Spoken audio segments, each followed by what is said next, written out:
եւ քաղաքացում փող տալու գործընթացը համատում են պատկերավոր ասած մարմնավաճառի հետ հարաբերությունների մեջ մտնելու հետ։ Սա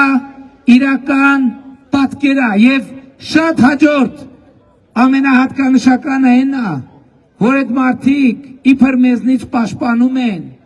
Ղարաբաղից տեղահանված մեր քույրերին ու եղբայրներին, հələ տեսեք իրանց գրասենյակներում ինչ են խոսում եւ ինչպես են խոսում Ղարաբաղի մեր ժողովրդի մասին։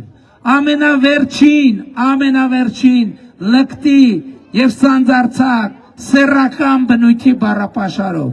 քաղաքացիներին իբր ցուցակներ են կազմում եւ ցուցակներ կազմելու գործընթացը համատում են մարմնավաճառի հետ հարաբերություններ մտնելու մեջ, դա նկարագրելով, զուգահեռ տանելով անառակաբարո գործողությունների հետ։